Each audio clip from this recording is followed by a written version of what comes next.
Yeah, welcome to Chibuzo Math Physics.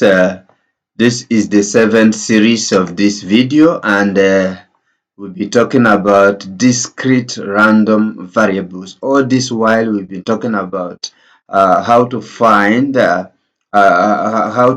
values in the discrete random variables.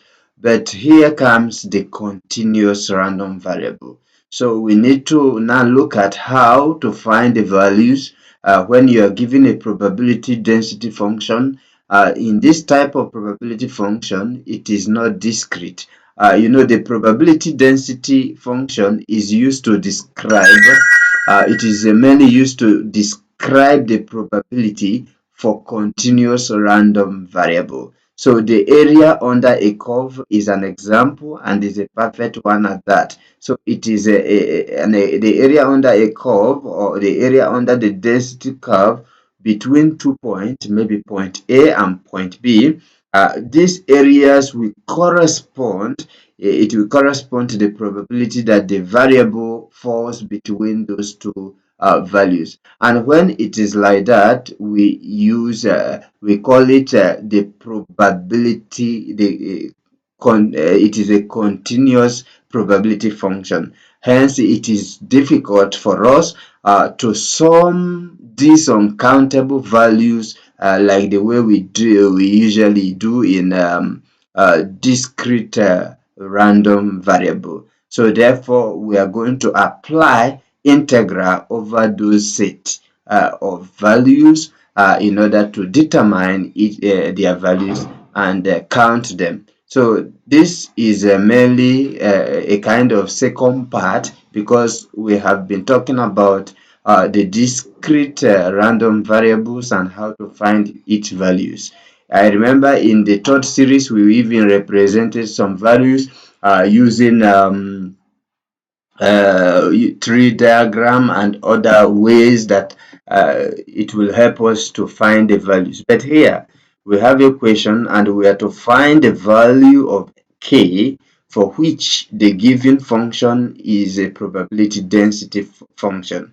And the probability density function is given as f of x to be 8k on negative 2 to 2. So when you have this type of question, obviously you should know that you are now talking about continuous random variable. It is no longer discrete, and that's why we have this function f of x to be 8k, and on negative 2 2 simply means that we are going to use this integral to evaluate this function, and this integral will be from negative 2 up to 2. So let me take you through it, and I hope you will enjoy it.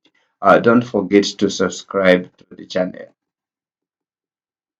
So what we're given is the function f of x is 8k on negative 2 to 2. Simply means that the probability density function is the integral from a to b of the function f of x dx equals to 1. We know that this is just a common rule in the probability function, that the function, the whole of all this function will be equals to 1. So the distributive function from this density will be the f of x from a to b, or d of x, to give us 1. And what this implies is that whatever value we are going to have or get after our integration, we must equate that to 1, because since it is a continuous random variable, we are not going to have a whole number, so it must be a fraction. So we need to plug in the values that we have in the integral. It is negative 2 to 2. So the integral is going to be from negative 2 to 2 of 8k dx to be equal to 1.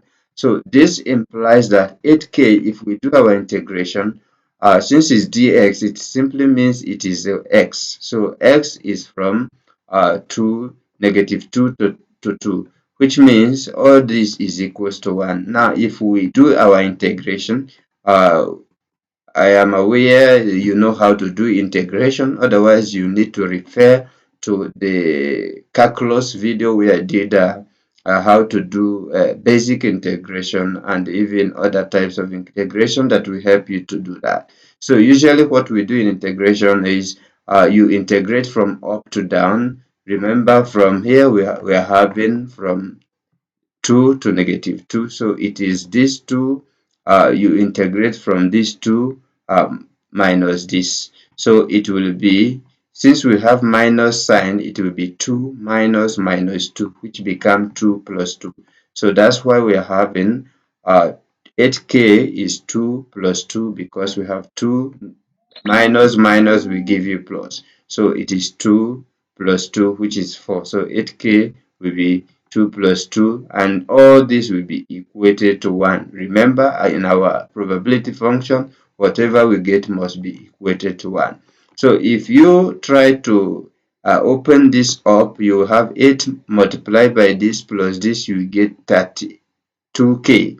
So 32k is equals to 1. So how can we find our k? The value of k will be 1 divided by 32. And that is all we are expected to do in this video. This is called the continuous random variable. I hope you like the video. Do well to subscribe to the channel so that you will be updated as we upload our subsequent videos. Otherwise, see you in my next video. My name remain your friend Galagash.